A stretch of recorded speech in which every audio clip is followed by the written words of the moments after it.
இந்த கிறிஸ்துமஸை இன்னும் அழகாக்க காஞ்சிபுரம் SM சில்க்ஸில் 60% வரை சிறப்பு தள்ளுபடி. அருகில் உள்ள ஷோரூமை இப்பவே விசிட் பண்ணுங்க. உச்சத்தை தொட்ட தங்க விலை, மீட்க முடியாத அடகு நகையை விற்பதற்கு இதுவே சரியான நேரம். இனியும் யோசிக்காதீங்க. உங்க தங்க நகைய அதிக விலைக்கு விற்க சிறந்த வழி பிரைம் கோல்ட் ஹப் 9840551787. ஆஹா, no compromise. உங்க சைடுலயும் எங்க சைடுலயும். It's a GT promise. GT Holidays, South India's #1 travel brand. ஒரு பழமொழி இருக்கு தமிழ்ல, ஆடு பகை குட்டி உறவு அப்படின்னு. அதுதான் விஜய் அவர்களுடைய இன்னைக்கு பாண்டிச்சேரி ஸ்பீச். கூட்டத்துக்கு பாதுகாப்பு கொடுத்தது உள்துறை. அந்த உள்துறையை கையில வச்சிருக்கிறவரு பிஜேபி அமைச்சர் திரு நமச்சிவாய். ஆனா பாராட்டுறது ரங்கசாமி அவர்கள். அப்போ ரொம்ப தெளிவுதான். பிஜேபி மட்டும்தான் எதிர்க்கிறோம், ரங்கசாமியை நாங்கள் எதிர்க்கிறோம். பாண்டிச்சேரியை பொறுத்த வரைக்கும் NR காங்கிரஸ் கூட்டணிக்கு விஜய் ஆசைப்படுகிறார். விஜய் கூட்டணிக்கு NR காங்கிரஸ் தலைவர் ரங்கசாமியும் ஆசைப்படுகிறார். பாண்டிச்சேரியினோட என்னென்ன பிரச்சனை, சின்ன சின்ன பிரச்சனைகள் எல்லாம் கொண்டு வந்திருக்காங்க ஸ்பீச்சில். பட் கம்ப்ளீட்லி ஒரு ரிட்டன் ஸ்பீச். 10 நிமிஷம் மட்டும்தான் பேசியிருக்காரு. இதுக்கு இவ்வளோ பெரிய அலப்பறையா அப்படிங்கிற மாதிரி தான் கேட்க தோணுது. ரேஷன் கடைகளே இல்லாத ஒரே மாநிலம் பாண்டிச்சேரி தான் அப்படின்னு பேசுகிறாரு. என்ன சார், அந்த இடத்துல மிஸ் பண்ணிட்டாரு விஜய்? ஆமாம், ரேஷன் கார்டெலாம் இருக்குது. விஜயும் தன்னோட ஹோம்ஒர்க்கை பண்ணணும். ஓகே, எழுதி கொடுத்துருக்காங்க. ஜஸ்ட் ஒரு கூகுள் சர்ச் பண்ண தெரிஞ்சிடப்போ. காங்கிரஸுக்கு விஜயோட போகிறதுக்கான எண்ணம் காங்கிரஸ் தலைமைக்கு இல்லை. ஆனாலும் பிரவீன் சக்கரவர்த்தி ஏன் போய் விஜயை பார்க்கணும்னு ஒரு கேள்வி இருக்குல்ல. சக்கரவர்த்தி ஏன் போய் பார்த்தாரு? பத்திரிகையாளர்கள் மட்டும்தான் இதை பற்றி பேசிட்டு இருக்கோம். திமுகவே கவலைப்படல.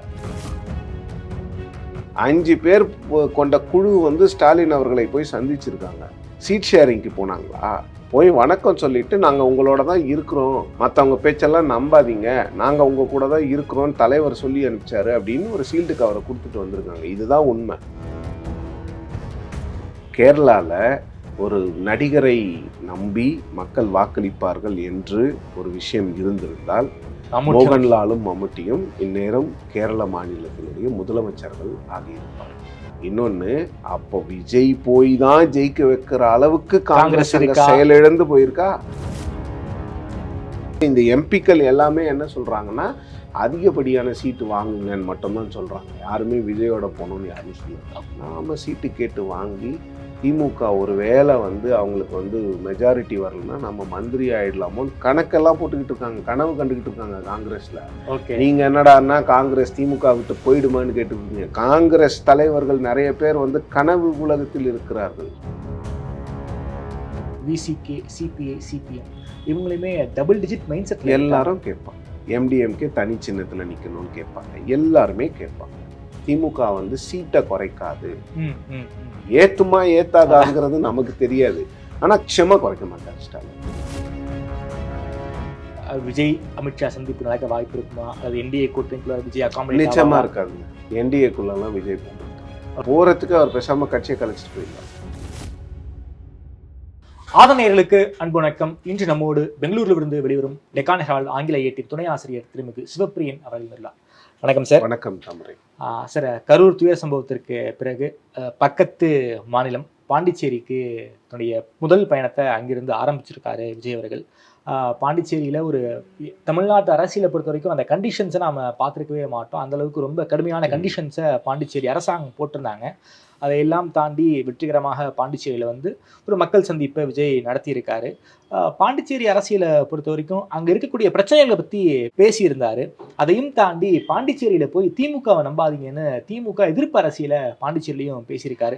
பாண்டிச்சேரியில் திமுக அவ்வளோ ஒன்றும் ஒரு பெரிய கட்சி ஒன்றும் கிடையாது. இருந்தாலும் தமிழ்நாடு மாதிரியே பாண்டிச்சேரியிலையும் திமுகவையும் விஜய் அட்டாக் பண்ணியிருக்காரு. விஜயனுடைய பாண்டிச்சேரி பேச்சு நாம் எப்படி எடுத்துக்கணும், எப்படி பார்க்கணும்? ஒரு பழமொழி இருக்குது தமிழில், ஆடு பகை குட்டி உறவு அப்படின்னு. அதுதான் பொருத்தி பார்க்க வேண்டியதாக இருக்குது விஜய் அவர்களுடைய இன்னைக்கு பாண்டிச்சேரி ஸ்பீச்சு. புதுச்சேரியில் ஆளுகின்ற அரசு NR காங்கிரஸ் பாஜக கூட்டணி அரசு. NR காங்கிரஸ்க்கு 10 சீட்டு, பாஜகவுக்கு 6 சீட்டு, 15 சீட்டு மெஜாரிட்டி. NR காங்கிரஸ் தான் அதிகமாக அங்கே எம்எல்ஏ வச்சிருக்காங்க. எடுத்த உடனே முதலமைச்சருக்கு நன்றி சொல்றாரு. முதலமைச்சர் வந்து இந்த முதலமைச்சரை பார்த்து தமிழ்நாடு முதலமைச்சர் கற்றுக்கணும் அப்படிங்கிறாரு. ஸோ இப்போ விஜய் பார்க்க வேண்டிய ஒரு விஷயம் என்னன்னா, அங்கே இருக்கக்கூடிய ஒரு சூப்பரிண்டென்டென்ட் ஆஃப் போலீஸு எப்படி புஷி ஆனந்த வந்து அவர்கிட்ட இருந்த மைக்கை பிடுங்கி அவங்க என்ன பேசினாங்க, 40 பேர் இறந்து போயிருக்காங்க, எனக்கு ரூல் சொல்லி கொடுக்குறீங்களான்னு கேட்டிருக்காங்க. அதை பார்க்கணும். ஏன் சொல்ல வரேன்னா, உங்களுடைய வேலையை நீங்கள் அங்கேயும் போய் காமிச்சிருக்கீங்க. உங்களுடைய ஆட்களும் உங்களுடைய ரசிகர்களும் உங்களுடைய அந்த என்ன சொல்கிறது, அந்த அன்சிவிலைஸ்டு பிஹேவியரை எங்கே போனாலும் நீங்கள் காமிக்கிறீங்க. ஒரு போலீஸ் ஆஃபீஸர் வந்து hats off to that women police officer, she has shown their place. இந்த வீடியோ விஜய் பார்ப்பாருன்னு ஒரு நம்பிக்கையில் சொல்கிறோம். ஏன்னா அவர் பார்க்கணும் அந்த அவருடைய ரசிகர்கள், அவருடைய தொண்டர்கள், சகாக்கள்லாம் என்ன விஷயங்களை பண்ணுறாங்க போலீஸ்கிட்ட அப்படிங்கிறது பார்க்கணும்.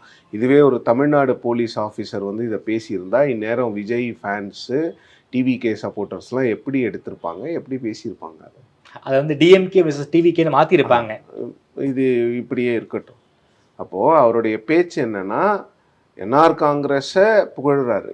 என்ஆர் காங்கிரஸுக்கும் பாஜகவுக்கும் சம்மந்தமே இல்லாத மாதிரி ஒன்றிய பாஜக வந்து மாநிலத்தில் ஆட்சியில் இருந்தாலும் கூட இல்லாத மாதிரி பாஜக புதுச்சேரிக்கு இவ்வளோ பிரச்சனைகள் பண்ணுறீங்க அப்படிங்கிறாரு.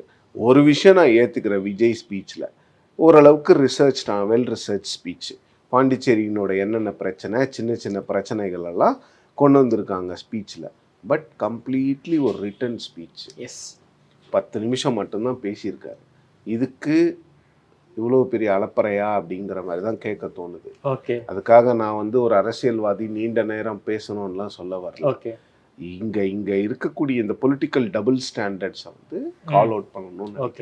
இப்போ என்னன்னா, இதுல இருந்து அரசியல் இன்ஃபுரன்ஸ் என்னன்னு பார்த்தீங்கன்னா, என்ஆர் காங்கிரஸோட நான் கூட்டணி வைக்கிறதுக்கு ஆசையாக இருக்கிறேன்.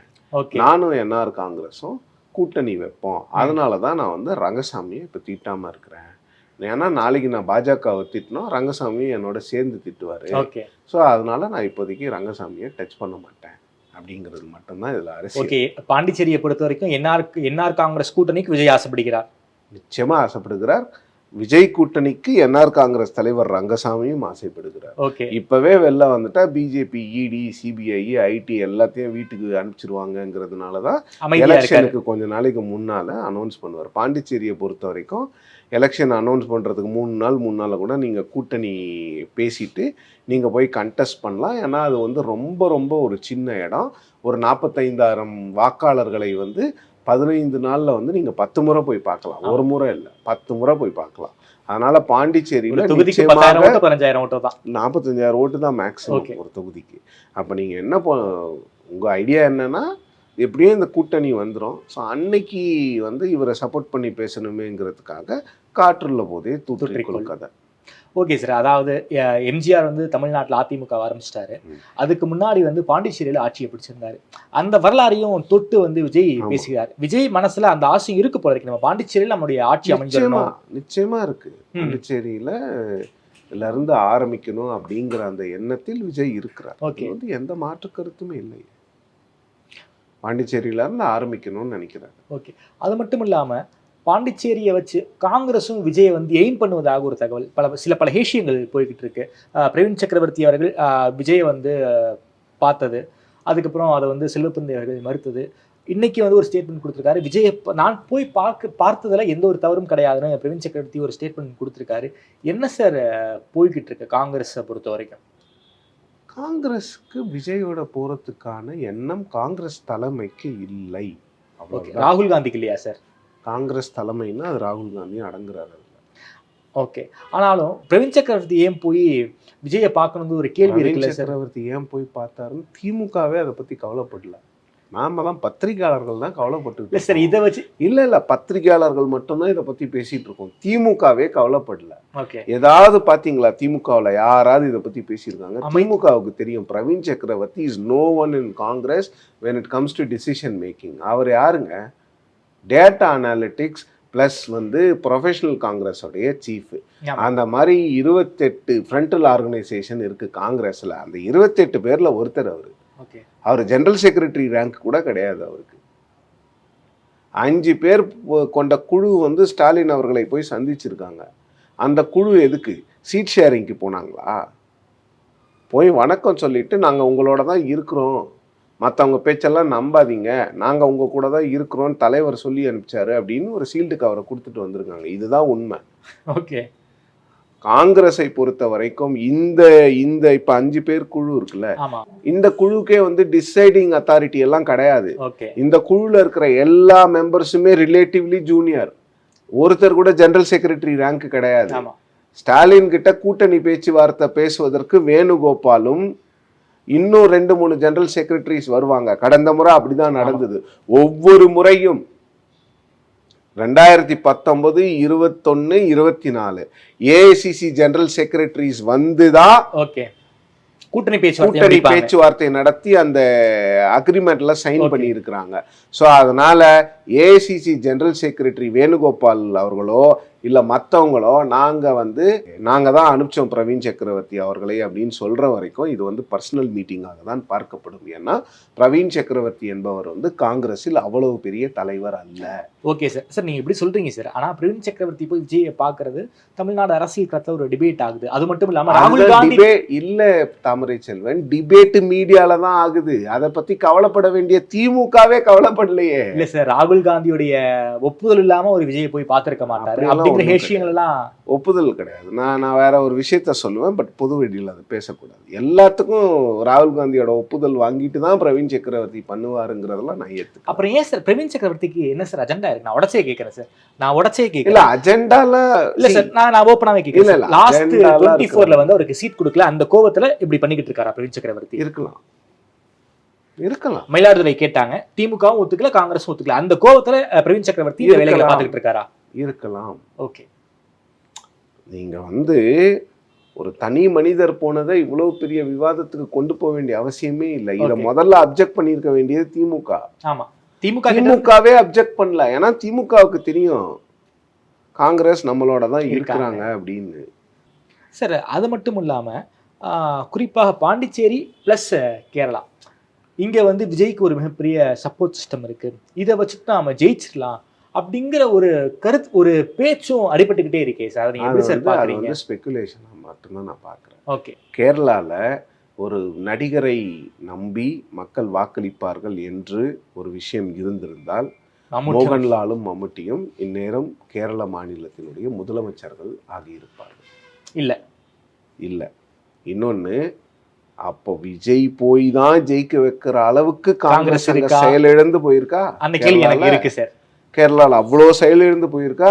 அப்போ உங்களுக்கும் வந்து அதிமுக இங்கே வந்து கூப்பிட்டுக்கிட்டு இருக்காங்களே, அதிமுக பாஜக வாங்க விஜய் வாங்க விஜய்னு, அந்த மாதிரி உங்களுக்கும் ஒரு விஜய் வந்து தான் உங்களை காப்பாற்றணுமா?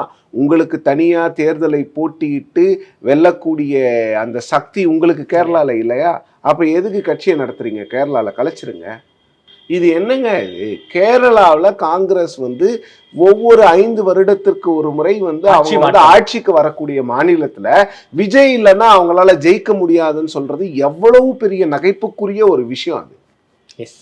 பாண்டிச்சேரிக்கு வருவோம். பாண்டிச்சேரியில மொத்தமா எத்தனை சட்டமன்ற உறுப்பினர்கள்? 30 பேர். பாண்டிச்சேரியில எத்தனை எம்பி? ஒரு லோக்சபா ஒரு ராஜ்யசபா எம்பி. பாண்டிச்சேரியில இவங்க ஆட்சிக்கு வரணுங்கிறதுக்காக இவங்க வந்து தமிழ்நாட்டில் கூட்டணி விட்டு விலகி விஜய் கிட்ட போயிடுவாங்களோ? தமிழ்நாட்டில் என்ன 234 தொகுதி.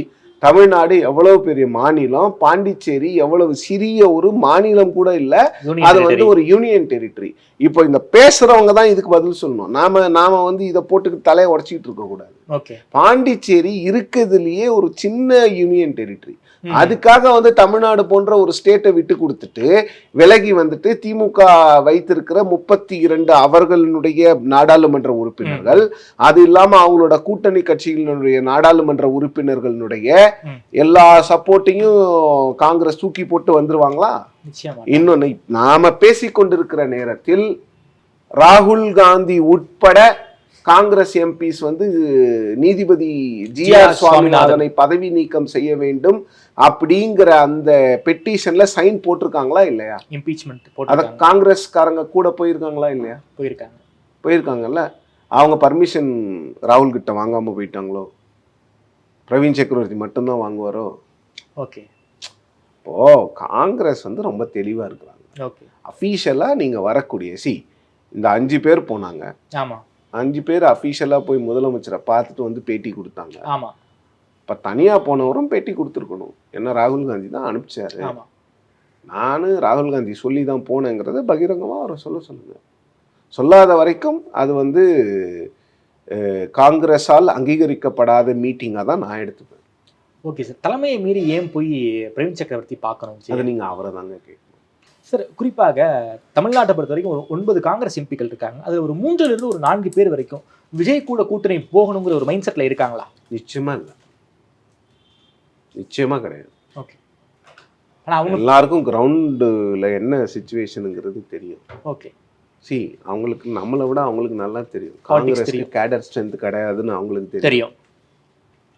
காங்கிரஸுக்கும் கேடர் ஸ்ட்ரென்த் இல்லை, விஜய்க்கும் என்ன கேடர் ஸ்ட்ரென்த்துன்னு இருக்குன்னு தெரியாமல் நீங்கள் பாட்டுக்கு முதல் எலெக்ஷன்லேயே ஒரு அன்டெஸ்டட் பிளேயர் கூட போய் நீங்கள் கண்டெஸ்ட் பண்ணிங்கன்னா அப்போ வந்து இன்றைக்கி திமுக ஜெயிக்கக்கூடிய நிலைமையில் இருக்குன்னு எல்லாரும் சொல்கிறாங்க. அப்போது ஜெயிச்சு எம்எல்ஏ ஆகணும்னு நினைப்பாங்களா,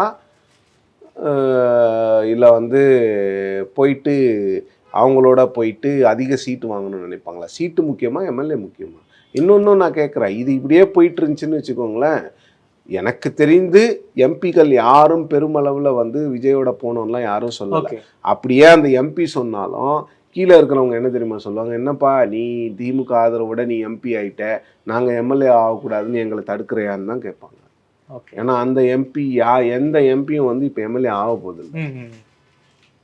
இன்னொன்று நான் இன்னொரு விஷயம் சொல்கிறேன் உங்களுக்கு, காங்கிரஸில் இருக்கக்கூடிய மூத்த தலைவர்கள் நிறைய பேர் இந்த எலெக்ஷனில் மல்டிவே ஸ்பிளிட் இருக்க போகுது, நாம் சீட்டு கேட்டு வாங்கி திமுக ஒரு வேளை வந்து அவங்களுக்கு வந்து மெஜாரிட்டி வரலன்னா நம்ம மந்திரி ஆகிடலாமோன்னு கணக்கெல்லாம் போட்டுக்கிட்டு இருக்காங்க, கனவு கண்டுக்கிட்டு இருக்காங்க காங்கிரஸில். நீங்கள் என்னடான்னா காங்கிரஸ் திமுக விட்டு போயிடுமான்னு கேட்டுருக்கீங்க. காங்கிரஸ் தலைவர்கள் நிறைய பேர் வந்து கனவு உலகத்தில் இருக்கிறார்கள். அதாவது முன்னாள் காங்கிரஸ் தலைவர்கள் எல்லாரும், பழைய காங்கிரஸ் தலைவர்கள் நிறைய பேர் வந்து இந்த முறை சீட்டு கேட்க போகிறாங்க. ஓகே, பார்த்துக்கிட்டே இருங்க. அதனால தான் இந்த எம்பிக்கள் எல்லாமே என்ன சொல்கிறாங்கன்னா அதிகப்படியான சீட்டு வாங்குங்கன்னு மட்டும்தான் சொல்கிறாங்க. யாருமே விஜயோட போகணும்னு யாரும் சொல்லலை. கொடுக்கக்கூடிய மைண்ட் செட்டுக்கு திமுக வருவாங்களா? ஏன்னா பீகார் ஸ்ட்ரைக் ரேட் ஒன்று இருக்குல்ல, குறைக்க மாட்டாங்க. அது வேணா உறுதியாக சொல்லுவேன், 25 தான். நிச்சயமாக குறைக்க மாட்டார் ஸ்டாலின். ஓகே, நிச்சயமாக குறைக்க மாட்டார். அவருடைய அணுகுமுறையினால தான் அந்த அலையன்ஸ் இன்னைக்கு வரைக்கும் உயிர்ப்போடு இருக்கிறது. அந்த அலையன்ஸ் அவ்வளோ யுனைட்டடாக இருக்குது. அந்த விஷயத்தில் மட்டும் ஸ்டாலின் அவர்கள் வந்து மாறவே மாட்டார், குறைக்க மாட்டாருங்க. ஏத்துவாரா இல்லையாங்கிறது அவருக்கு மட்டுமே வெளிச்சம், ஆனால் நிச்சயமாக குறைக்க மாட்டார் சார். அதுவும் இல்லாமல் சில முன்னணி தமிழ் பத்திரிகைகள் பேஜ் நியூஸாக எழுதியிருக்காங்க, தமிழ்நாட்டில் 39 நாடாளுமன்ற தொகுதிகள் இருக்குது, ஒரு நாடாளுமன்ற தொகுதிக்கு ஒரு சீட்டு எங்களுக்கு வேணும் அப்படிங்கிற ஸ்பெகுலேஷன்ஸ் எல்லாம் பேசுகிறாங்க. காங்கிரஸ் கேட்டோம். எஸ், காங்கிரஸ் கேட்டல 39. ஓகே, 39 சீட்டு கேட்கலாம்ல, ஏற்கனவே 41 நின்றுருக்காங்க. ஆமாம். இதில் இன்னொரு ஸ்பெகுலேஷன் ஒன்று வந்து மாவட்டத்துக்கு 2, 38x2 76 யார் கொடுப்பா சொல்லுங்க? ஸ்பெகுலேஷன் என்ன வேணாலும் இருக்குது. அந்த கூட்டத்தில் எந்த டிமாண்டும் வைக்கலங்க, இதாங்க உண்மை. ஓகே, அந்த கூட்டத்தில் போனவங்களுக்கு டிமாண்ட் வைக்கிற பவர்ஸே கிடையாதுங்க. ஓகே, டிமாண்ட் டைரக்டாக ஸ்டாலின் அவர்களும் ராகுல் காந்தி அவர்களும் தொலைபேசியில் பேசக்கூடிய ரேப்போ வச்சிருக்கிறவங்க சீட்ஸ் எல்லாம் வந்து இதெல்லாம் ஒரு மேட்டரே கிடையாது. அவங்க உட்காந்து அழகாக அதை சால்வ் பண்ணுறாங்க. காங்கிரஸ் அதிகமான சீட்டை எதிர்பார்க்குறாங்க. டிஎம்கே கொடுப்பாங்களா இல்லையாங்கிறது டிஎம்கேக்கு மட்டும்தான் வெளிச்சம். அவ்வளோதான் இங்கே இருக்கக்கூடிய ஒரே பிரச்சனை, அந்த கூட்டணியில் சீட் ஷேரிங் மட்டும்தான் சார். காங்கிரஸ் அதில் காங்கிரஸ்லேயே நிறைய பேர் என்ன சொல்கிறாங்கன்னா 25 கொடுத்தா ஓகே, இல்லை பேசி ஈஸி ஒரு 30ல் செட்டில் ஆகிட்டு 25 ஜெயிக்க பாருங்கள், இல்லை 27 ஜெயிக்க பாருங்கள். சும்மா இன்னொரு எண்ணமும் இருக்குது காங்கிரஸில், நீங்கள் பாட்டுக்கு 40 சீட்டு வாங்கிடுவீங்க, திமுககாரங்க கோவப்பட்டு வேலை செய்யாமல் போயிட்டா என்ன பண்ணுவீங்க? ஸோ நாம் வந்து திமுகவை நம்பி தேர்தலில் நிற்கிறோம். அப்போ திமுககாரங்க கீழே இருக்கிற தொண்டர்களை வந்து நாம் வந்து காயப்படுத்தாமல் அவங்களோட உணர்வுகளை மதித்து நாம் வந்து தேர்தலுக்கு போனோம். அதனால் சீட்டு வந்து கடந்த முறை 25ல் 18 ஜெயித்தோம். ஸோ இந்த மாதிரி 25ல் 25 ஜெயிக்க பார்ப்போன்னு ஒரு தலைவர் சொல்கிறார். ஓகே, அப்படி தான் அங்கே டிஸ்கஷன் போயிட்டுருக்குது. இல்லைன்னா 30 வாங்குங்கப்பா, 25 ஜெயிங்கப்பா, ஓகே 40லாம் கேட்டுறாதீங்க அப்படிங்கிற எண்ணம் தான் நாங்கள் நிறைய இருக்குது. ஓகே, அதாவது காங்கிரஸ்குள்ளார வந்து நம்ம திமுக கூட்டணி கூட தான் இருக்கோம், திமுக காங்கிரஸ் கூட்டணி உடையாது நாம் எடுத்துக்கலாமா? உடையறதுக்கான வாய்ப்புகளை நான் பார்க்கல. ஓகே 2026 தேர்தலுக்கு 29க்கு 28ல பேசுவோம். வாய்ப்பு இருக்கு. ஓகே விஜய் நல்லா பெர்ஃபார்ம் பண்ணாருன்னா நாளைக்கு அரசியல்ல என்ன வேணாலும் நடக்கலாம். விஜய் பண்ண வேண்டியது முதல்ல எனக்கு இவ்வளவு % ஓட் இருக்குன்னு அவருடைய ஸ்ட்ரென்த் அவர் ப்ரூவ் பண்ணாருன்னா ஓகே எத்தனை பேர் வேணாலும் அவர் கூட போவாங்க. ஓகே See, சார் பாலிடிக்ஸ்ல வந்து survival of the fittest. Yes அதை வந்து நீங்க ப்ரூவ் பண்ணணும். எனக்கு இவ்வளோ சப்போர்ட் பேஸ் இருக்குங்கிறது நீங்க நிச்சயமா ப்ரூவ் பண்ணணும். ப்ரூவ் பண்ணாமலே நீங்க பெரிய நடிகருங்க, நான் அதை ஒத்துக்கிறேன். உங்களுக்கு வந்து கோடிக்கணக்கான ரசிகர்கள் இருக்காங்க. எல்லா கோடிக்கணக்கான ரசிகர்களுக்கும் உங்களுக்கு வாக்களிக்க மாட்டாங்க. அதுதான் இங்க இருக்கக்கூடிய பிரச்சனை. இன்னொன்று வந்து விஜய் அவர்களுக்கு பெரும்பான்மையான இளைஞர்கள் வாக்களிக்கலாம். ஆனால் 40 வயதுக்கு மேற்பட்டவர்கள் எவ்வளவு பேர் அவருக்கு வாக்களிக்க போறாங்கன்றதை பொறுத்து தான் அவருடைய பெர்ஃபார்மன்ஸ் எப்படி இருக்கும்னு பார்க்கணும். ஏன்னா விஜயுடைய அக்செப்டன்ஸ் வந்து அந்த 40-45 வந்து ஓரளவுக்கு பெருமளவில் நின்று போகுது. அதுக்கப்புறம் இருக்கிறவங்கள அவருடைய கொள்கைகள் என்ன, அவருடைய ப்ராமிசஸ் என்னங்கிறத வச்சு தான் அந்த ஏஜ் குரூப் வந்து ஷிஃப்ட் ஆகும். Okay okay sir. அது மட்டும் இல்லாமல் விசிகே, சிபிஐ, சிபிஎம் இவங்களையுமே டபுள் டிஜிட் மைண்ட் செட்டில் எல்லாரும் கேட்பாங்க. எம்டிஎம்கே தனி சின்னத்தில் நிற்கணும்னு கேட்பாங்க. எல்லாருமே கேட்பாங்க. திமுக என்ன பண்ணுதுங்கிறத பார்க்கணும். இன்னொன்று தாமரை செல்வன், இதில் இவங்க இப்போ இருக்கிற எல்லாருக்குமே வந்து ஏடிஎம்கே பிஜேபி கூட்டணியில் இருக்கிறதுனால இவங்களுக்கு ஆப்ஷன் ரொம்ப கம்மி. எஸ் அதுக்கு நான் அதை தான் நான் சொல்கிறேன். ஆப்ஷன் கம்மியாக இருந்தாலும் கூட திமுக வந்து சீட்டை குறைக்காது. ஏற்றுமா ஏற்றாதாங்கிறது நமக்கு தெரியாது. ஆனால் குறைக்க மாட்டாங்க. நாடாளுமன்ற தேர்தலே அவங்க குறைக்கல. லாஸ்ட் டைம் என்ன கொடுத்தாங்களோ அதே தான் வந்து அந்த பொலிட்டிக்கல் அண்டர்ஸ்டாண்டிங் இருக்குல்ல, அது ஸ்டாலினுக்கு ரொம்ப அதிகம். ஓகே இந்த கூட்டணி பலம் இப்போ எல்லாரும் ஏன் வந்து திமுக ஜெயிக்கும்னு சொல்றோம்? கூட்டணி பலத்தை வச்சு தானே சொன்னோம். அப்போ அந்த கூட்டணி உடைஞ்சிட்டா அப்புறம் அந்த பலம் என்ன ஆகும்? பலவீனம் ஆயிடும்ல. அது அவருக்கு நல்லா புரியுது. அதனால தான் அவர் வந்து அந்த கூட்டணியை அப்படியே வந்து ஒரு என்ன சொல்றது ஒரு ஒற்றுமையா வச்சிருக்கிறார். கூட்டணி கட்சி தலைவர்கள் ஏதாவது அரசை விமர்சித்தாலும் கூட அவர்களை பெரிதாக ஸ்டாலின் அவர்கள் விமர்சிக்கல. அவர் என்ன சொல்றாருன்னா, எங்களுக்குள்ள வேறுபாடுகள் இருக்கலாம், ஆனால் அது வந்து பிரச்சனையாக மாறாது, அது வந்து இந்த அலையன்ஸை காலி பண்ற அளவுக்கு அந்த பிரச்சனைகள் போகாதுன்னு வெளிப்படையாக முதலமைச்சரே பேசியிருக்காரு. ஸோ காங்கிரஸ் தலைமையில் ஒரு குழு ஒன்று போட்டாங்க. எப்போ சார் இந்த எலெக்ஷன் தேர்தல் களம் என்பது எப்போ சூடுபிடிக்க வாய்ப்பு இருக்கு? குறிப்பா என்டிஏ கூட்டணி டிஎம்கே ஆரம்பிச்சிருவாங்க, ஜனவரியில ஆரம்பிச்சிருவாங்க. என்டிஏ கூட்டணியில அவங்க ஏன் பிரச்சனை இருக்கு சார்? என்டிஏ கூட்டணிக்குள்ள ஏன் பிரச்சனை இருக்கு? என்ன பிரச்சனை இருக்கு? அமித்ஷா இந்த 7th வரதாக ஒரு நியூஸ்லாம் பார்த்தோம். அது என்ன ஆச்சுன்னு தெரியல. மறுபடியும் வரப்போறாங்க ஒரு ஸ்பெகுலேஷனும் வந்துகிட்டு இருக்கு. என்டிஏ கூட்டணியை பொறுத்த வரைக்கும் ஏன் சார் என்ன பிரச்சனை இருக்கு? ஏன் வந்து ஒரு ஃபார்மேஷன் ஆகாம இருக்கு? அலையன்ஸ் ஜெல் ஆக மாட்டேங்குது.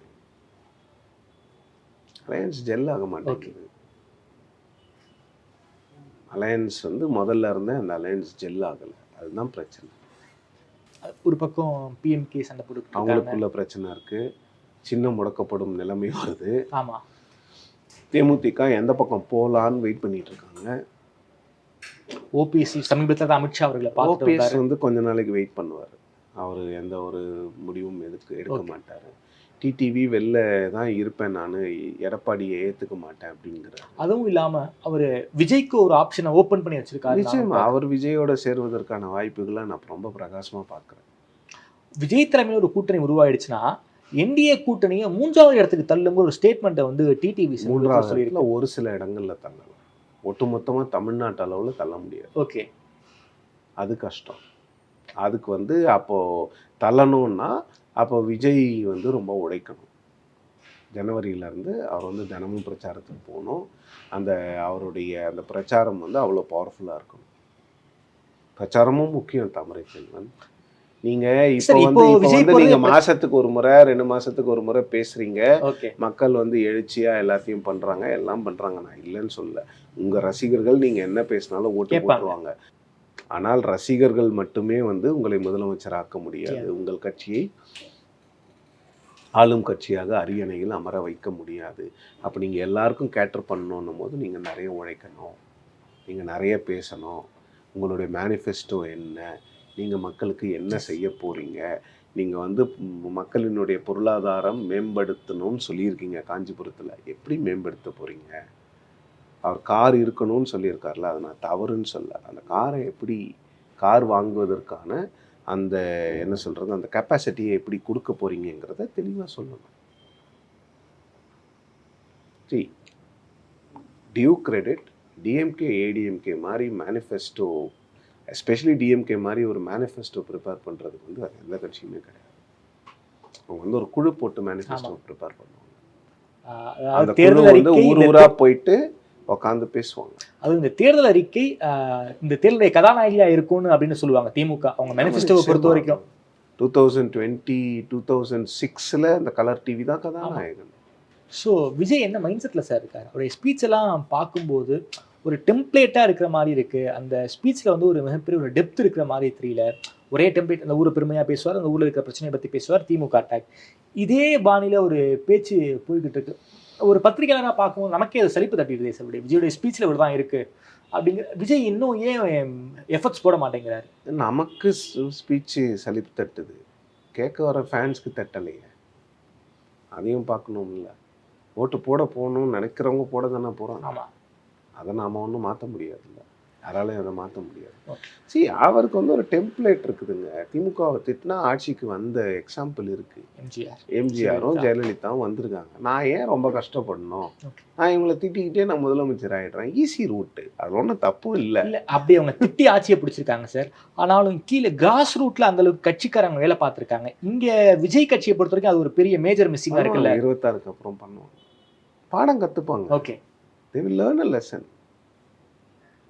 அதுக்கு முன்னே கூட கற்றுக்கலாம், பண்ணுவாங்க. ஓகே. விஜய் ஸ்பீச்சில் வந்து இன்னும் கொஞ்சம் டெப்த் இருக்கணும், இன்னும் நிறைய ரிசர்ச் பண்ணணும், இன்னும் நிறைய பேசணும், நிறைய விஷயங்களை பற்றி பேசணுங்கிறதுல எந்த மாற்று கருத்தும் இல்லை. Okay sir. செங்கோட்டையன் அவர்கள் டிவிகேக்கு போயிருக்காரு, நான்கு சம்பத் அவர்கள் டிவிகேக்கு போயிருக்காரு. அந்த வரிசையில் வேறு யாராவது ஒரு மிக முக்கியமான பிரபலங்கள் டிவிகேல நிறைய பேர் போகிறதுக்கான வாய்ப்பு இருக்குது, பார்க்கலான்னு நினைக்கிறேன். நிறைய பேர் போகிறதுக்கான வாய்ப்பு இருக்குது. நாஞ்சில் சம்பத்தை பொறுத்தவரையில் அவருக்கு ஒன்றும் பெரிய சப்போர்ட் பேஸ் எல்லாம் கிடையாது. ஒரு ஸ்டார் ரைட்டர், ஒரு பேச்சாளர், அவ்வளோதான், ஒரு பேச்சாளர். அதோட அவருடைய ஸ்டாண்டிங் முடிஞ்சது. செங்கோட்டையன் ஒரு மாஸ்டர் ஸ்ட்ராட்டஜிஸ்ட்.